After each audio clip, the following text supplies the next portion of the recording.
The sound of tech news. So we're all waiting for Nvidia to drop its new Ampere graphics cards on it, but we haven't gotten much information on them other than speculation that they'll be faster and cheaper. However, a new leaked benchmark has shown an unspecified GPU from Nvidia with 33 teraflops of performance. That's more flops than a pancake house. One of the leaked benchmarks showed a card with 118 streaming multiprocessors, while the other had 108, putting both well ahead of Nvidia's current offerings. Do keep in mind though, that these numbers may mean these are GPUs destined for Nvidia's professional and workstation lineup, but even so, it could be a sign that we'll be offered something pretty exciting on the consumer side. Almost as exciting as if they started selling replicas of Jensen's leather jacket.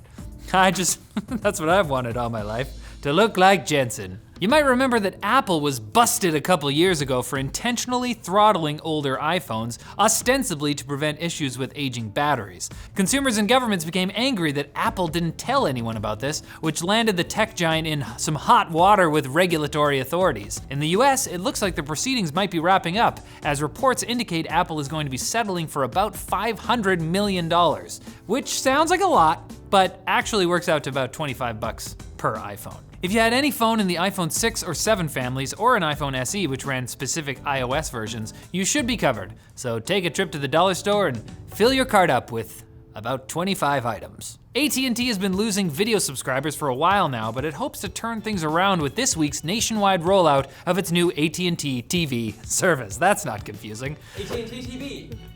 Oh, jeez. This is actually not the same as its AT&T TV Now service, which is a platform that works without proprietary equipment, similar to YouTube TV, albeit more expensive.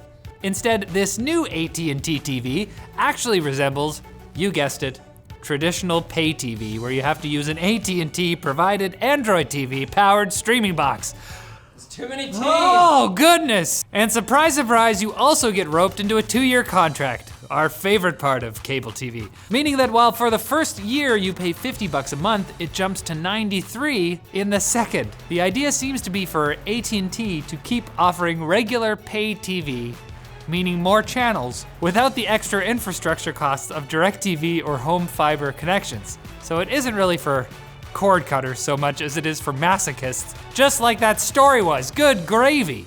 Way too many TPs.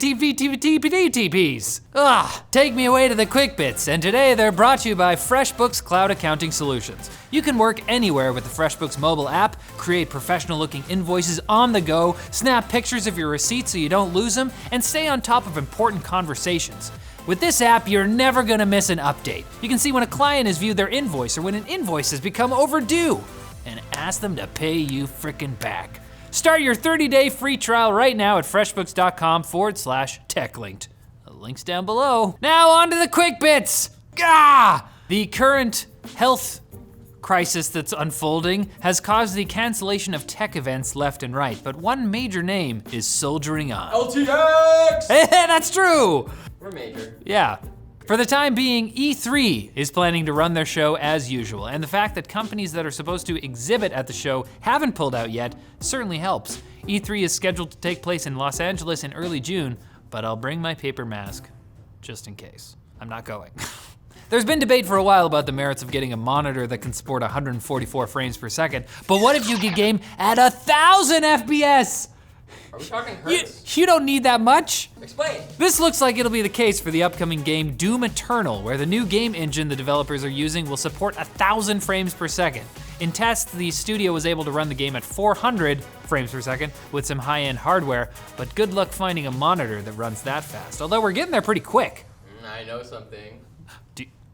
Secrets. Next time you see a graphics card rumor on Twitter from some random account, take it with a boulder of salt. A user recently posted some supposed specs of AMD's upcoming Big Navi GPU, but manufacturer SK Hynix quickly quashed the rumor, pointing out, The Hynix remover. They pointed out that the Korean text in the supposed leaked document was just nonsense. It didn't mean anything. So either approach these things with a degree of skepticism or brush up on your East Asian language skills. I need to brush up a lot, because I don't have any. If you want a 5G phone but live in an area where service is limited, you could always head to Walmart? What? A new report indicates that Verizon and Walmart are negotiating to fit stores with 5G service, primarily to enhance the retail chain's medical services offerings. But of course, you can get like medical diagnostic stuff at Walmart? If you're gonna have a heart attack, have it in Walmart. Yeah. Eat a bunch of stuff and then just walk right into the clinic. There's a McDonald's in it. But of course, customers browsing the aisles could be able to access these services too if they get some of the kinks worked out relating to range for 5G. I wonder if I could just set up a tent in the sports and outdoors section with a laptop for a few hours. No one would notice. And there's a new way to make money playing games. For college students who enjoy competitive Overwatch, there's a new Collegiate Clash series that will offer a total of 40 grand in scholarships. It's supposed to start later this month, and the money will be a nice prize aside from bragging rights, although I don't expect it to make a huge dent in your student loans. Sorry. Well, that's our show. Come back on Wednesday for another debt-free installment of Techlinked. It is, it's true, it's free. So you have no excuse for not watching it. Just press the play button and then the video, anytime you want.